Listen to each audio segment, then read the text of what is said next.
Welcome to Longterm. I'm your host, Ty King, and this podcast that you found that you're on right now is about talking to people who have been through some extraordinary circumstances and come out on the other side a little bit stronger of a person, a little bit more refined, a little more authentic in themselves. And they found something that I think a lot of us just don't really know is available to us, which is, we hear about healing ourselves, right? We hear about, working on ourselves and becoming a better person, but really know how to do that, right? So it's just a concept until we really know the tools or like the experience of someone else that's already done it, so that they can help share what helped them and then see if that works for ourselves and apply it, right?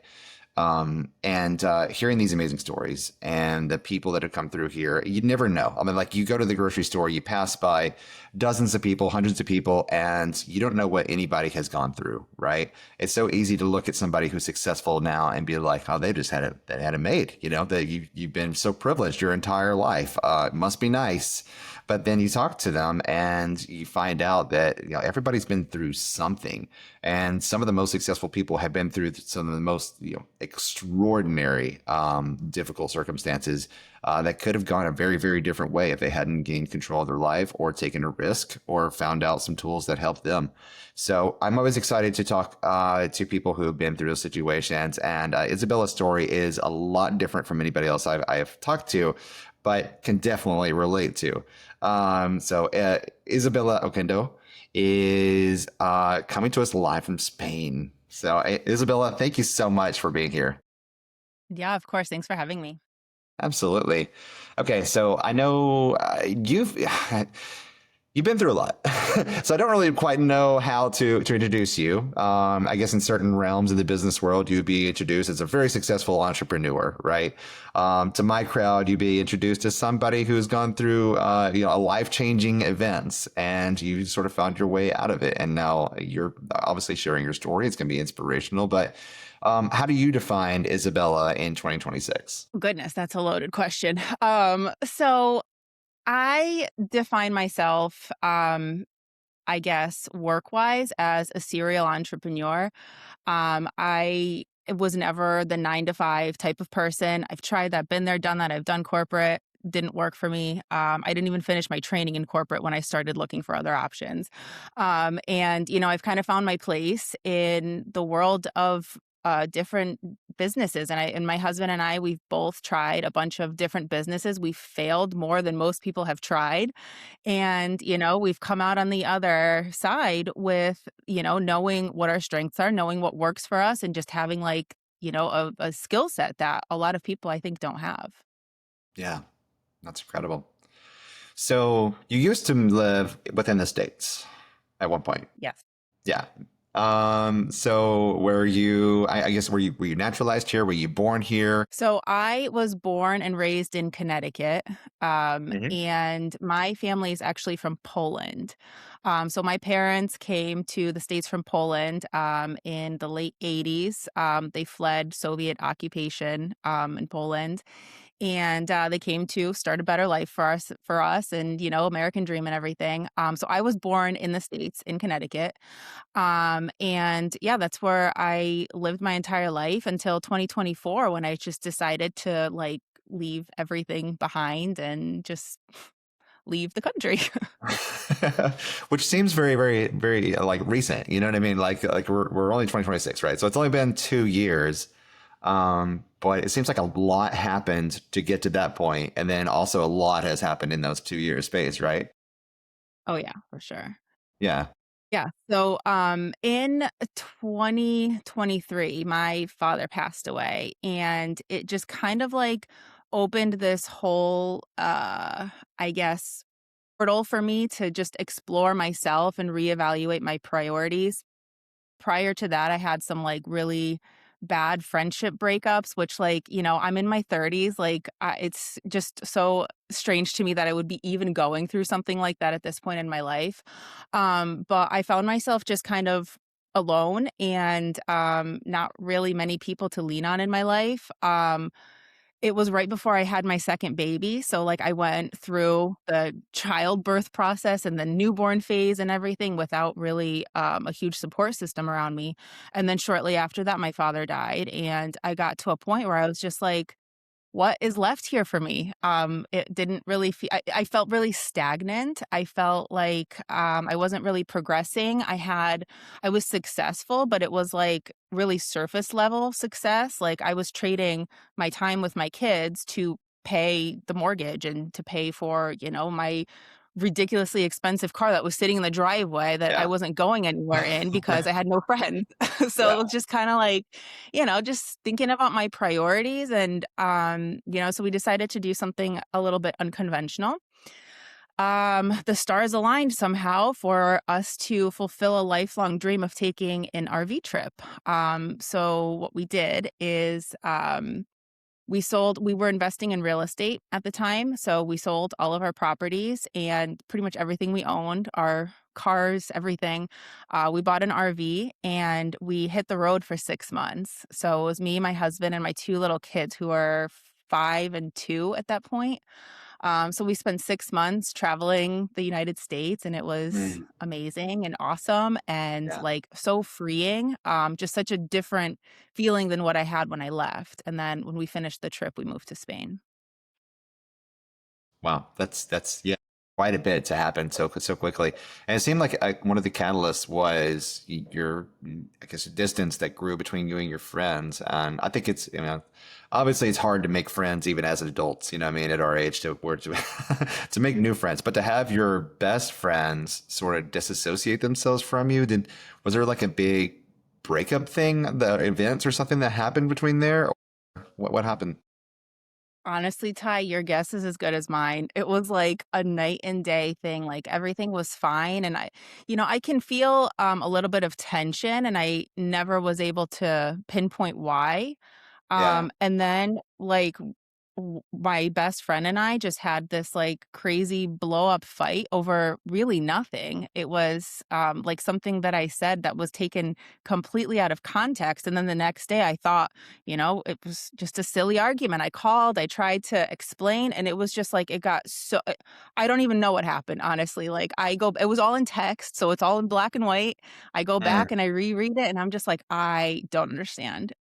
So my assessment of that is that there was probably some stuff brewing in the background that I wasn't aware of.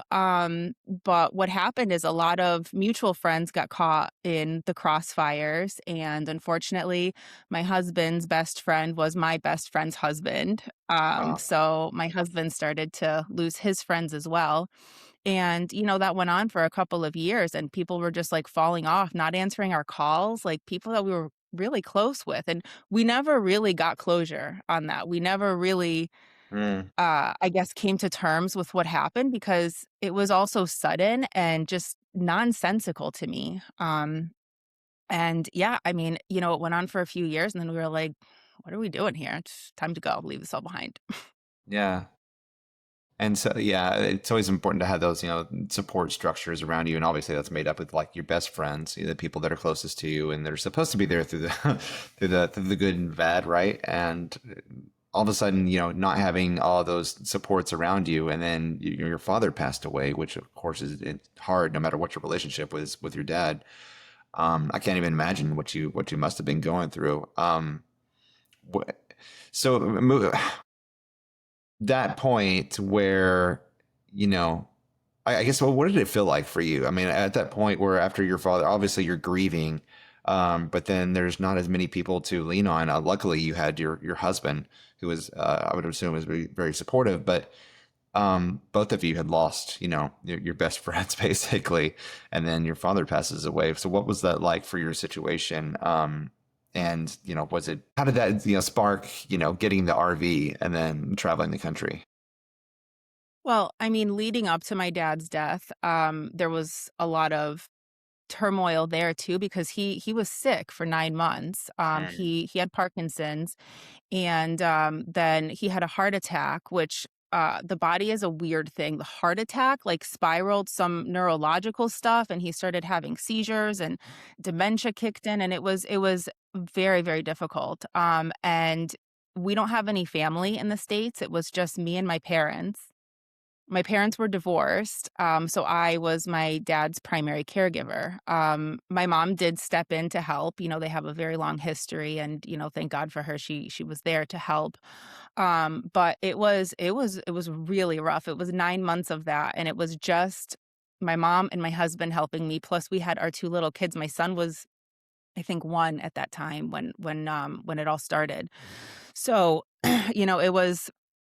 it was really hard. That was probably the most difficult period in my entire life, not just emotionally, but financially too, because as you may be aware, we needed help, and home care is very expensive. Insurance doesn't cover it, and we had to come out of pocket for so many things. And it was like, we ended up that ridiculously expensive car I told you about. We had to sell it in order to make ends meet, to pay for my dad's care and whatnot. So yeah, it was just a really, really crazy time, and a lot of stress, sleepless nights. I was doing a lot of drinking at the time, like, just Hmm. finding ways to cope. And so it got to a point where I just like I was sitting on the floor just like crying. I didn't know which way was up. I didn't know how I was going to make it out of that. The only thing really that was keeping me going is that I knew my dad needed me, and of course my kids. But other than that, I was just like, it was a dark, dark place. Um, and Yeah. what I started doing is, I have a background in psychology, and I'm actually a licensed psychotherapist. So I kind of dug deep, and I Okay. was like, okay, let me bring myself out of this. How would I help somebody else? And I just put myself in that third person position. And I recommended to myself to start journaling. So I started writing out my feelings, and just like, just everything just came spilling out. And then I don't remember exactly how I came across this, but I learned about mindfulness meditation, and I started taking some classes and doing some guided meditations and whatnot. And it really helped to, put myself in the present moment, because, at that time I had to make really difficult decisions on almost a daily basis. So it really helped to be mindful and, just be clear headed in being able to make those decisions. And it helped a lot with my stress and everything. Um, so yeah, I mean, from there, it feels like I don't know, it feels like a time warp. I mean, from that Yeah. point to like getting the RV, it was like a few months, and I don't even know what happened. We were just like, wouldn't it be cool? And then we were like, well, maybe, we can't because Yeah. work, and how are we gonna make ends meet? Like, where are we gonna get money from, and this and that? And then we're like, let's just try to sell one of our properties and see what happens. And this was like at the peak of the market, and it sold for over asking. And then we were like, okay, let's sell another one. So we ended up just one by one selling all of them. And for work, I have a bookkeeping company, and I was also teaching at a university at the time, and we needed kind of both of those incomes to make ends meet. And then an opportunity came about to start working for an accountant. I was learning to do tax prep. And from there, I gained a few more clients. And all of a sudden, we just like had enough money to do this, Yeah. So like everything just fell into place. My husband's work, he's a home inspector. So, because of how crazy the market was, his work was dying down. So like, it was just so many things that just, it was I mean, it was like divine intervention. I have no other Mhm. way to explain. That's incredible. And so your business, because like I know you've had several. So what was your main bread and butter while you were doing the RV? I was doing my bookkeeping. So we Okay. took off for 6 months, Okay. and I made it a point to be back for tax season of 2025. So yeah, I went back to Connecticut. I did, my tax season, and, after that was over in May, we moved to Spain. That's incredible. So what did so the Spain part? What that's it seems like there's a jump here that I can't really connect. So like, why Spain of all places? First of all. Well, we are very much warm weather people. Okay. Connecticut winters were not super fun for us. And so we always, we're real estate people. So we always used to watch like, all the real estate shows and like House Hunters International and stuff. And, we always thought that the Mediterranean was like where it's at, right? Yeah. So it was always a dream. And, Europe was definitely okay. So let me back up a quick sec. Okay. So after my dad died, my mom decided to move back to Poland because she had some family Mm, issues. Her brother was sick and whatnot. She always thought about retiring to Poland anyway. So when she moved, we were kind of like, well, we have no family left. It would be cool to be near her. Poland was out of mm, the question because Polish is a really hard language to learn, and my husband doesn't speak it, so yeah. that wouldn't work. And it's also cold. If Connecticut was cold, Poland's colder. Really. So yeah. So, and my husband speaks Spanish, so we kind of naturally just were like, you know what? I think Spain is the right choice. I have a couple of cousins that live here too, so that made it help. That's helpful Yeah, for for like sure. navigating systems and stuff. Nice to have family around. Yeah, absolutely. Especially when you're living in a completely different country. So did you already know Spanish or have you just learned while you were moving there? No. I'm still learning. You're I'm still still learning. at like the most basic level. Like, Yeah. you come in with the best of intentions. And like, even before we moved, I started, like, I had Babbel and I was like trying to get my husband to talk to me and like trying to really get a head Hmm. start on it. You can have the best intentions, but it's so hard to just knuckle down and do it because I mean, life, kids Yeah. and work. And yeah, so I'm getting there. I Okay. understand a lot more than I can actually speak. That's amazing. So are you still doing bookkeeping in Spain? And okay. And your husband's also doing Yeah, house so inspections? so yeah, I have I when I was doing all of my like soul searching and everything, what I felt called to do when we were on the RV trip is to write a book. So I published a book about my purpose seeking process and I published it in June. I have it right here. It's called The Opposite of Empty. It's available on Amazon and it's essentially like a guide of finding purpose. I broke down purpose into 7 elements, and there's journaling questions in the book, kind of similar to what I went through myself. And I kind of like started to enter the world of like coaching and like, talking to people about my journey, which is why I'm here today. And I just feel this like calling to helping people heal. So I'm actually going to be doing some training on trauma informed healing, and Mm, I've done a little bit already. that's awesome. And I want to bring that into my practice. I want to Yeah. get certified in EMDR therapy. So I want to bring that into my practice and whatnot. So I'm at a point right now where I'm at a crossroads. Essentially, I do still have my bookkeeping business, but I am kind of working my way into this new sphere because I'm completely cognizant of the fact that AI is going to take over my industry at some point. So, I think that's I'm a lot of trying to people's be really fears. In a lot of different industry.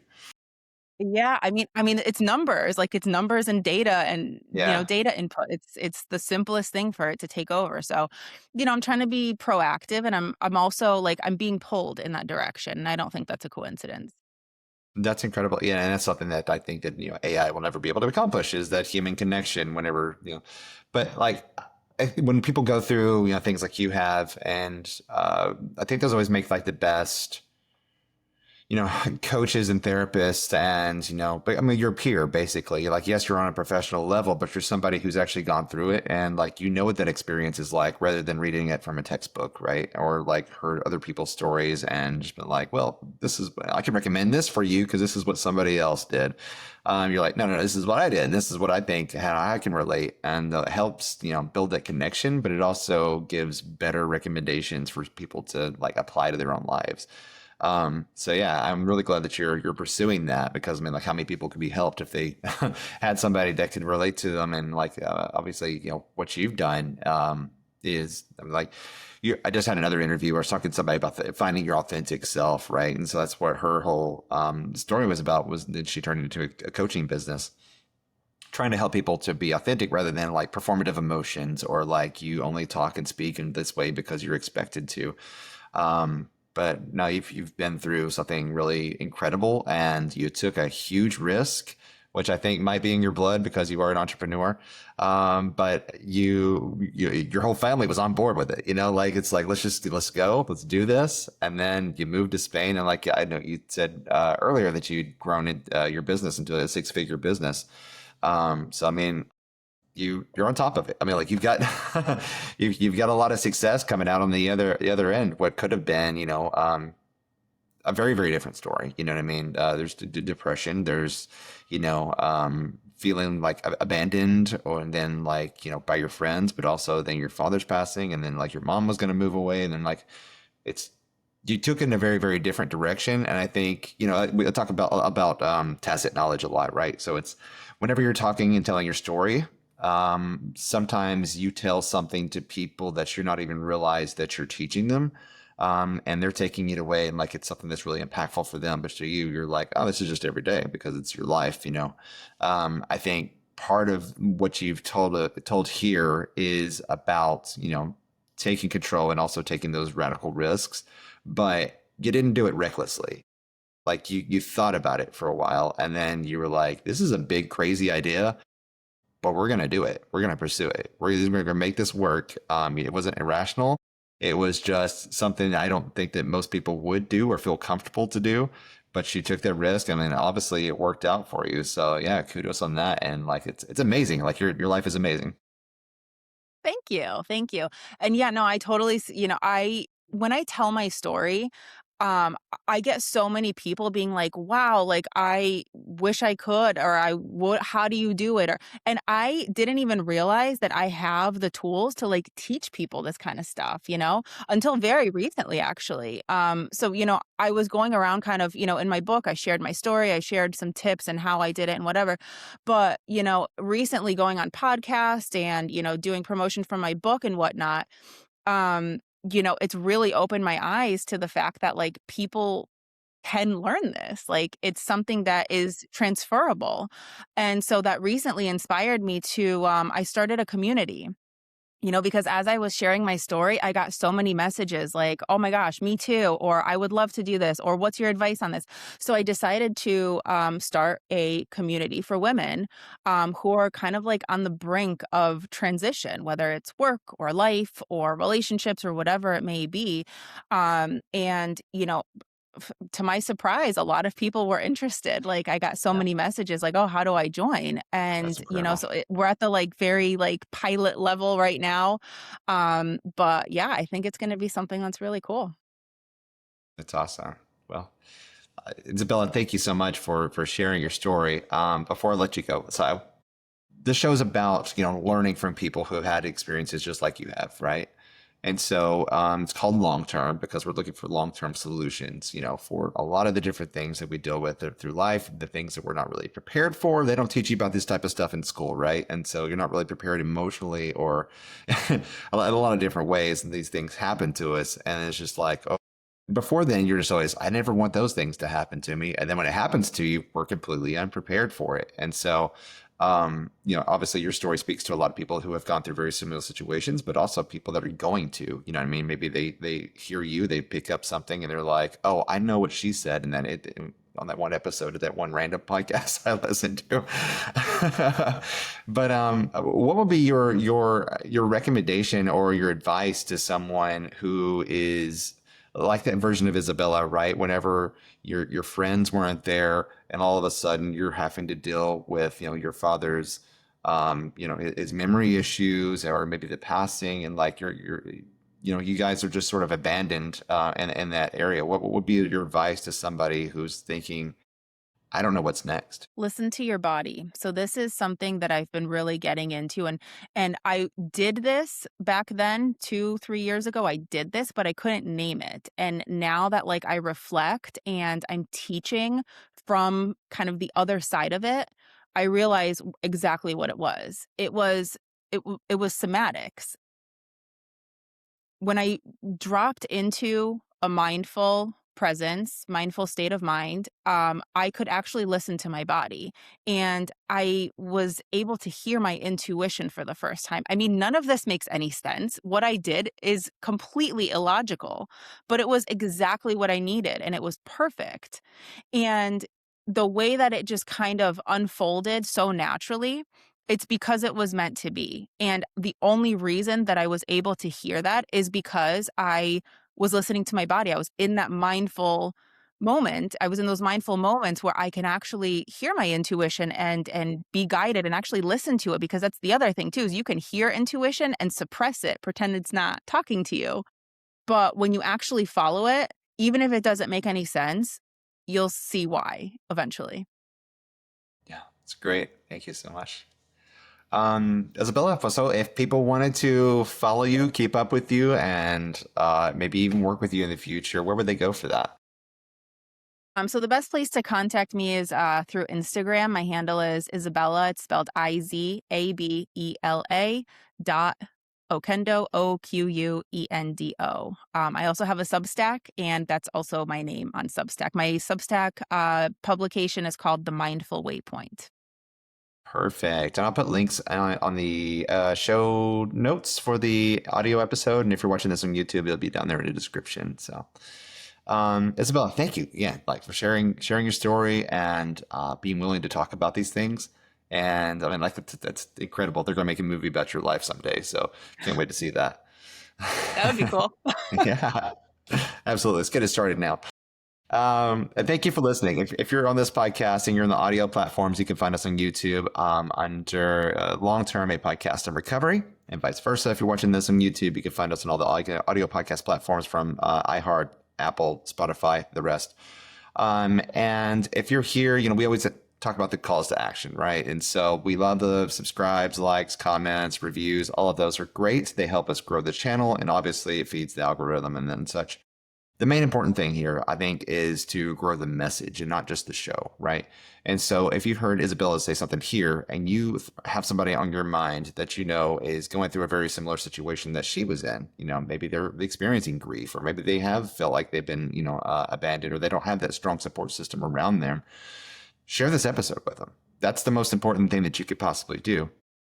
The worst thing that can happen is they won't listen to the episode. The best thing that happens is that it could change their life or help influence something that kicks off something very positive for them. So I appreciate you guys tuning into all these episodes and learning along with me and learning from the people who have experience and seeing how can we apply this to our own lives to make us our own, better versions of ourselves, throughout life. And so until next episode, we'll see you in the next one.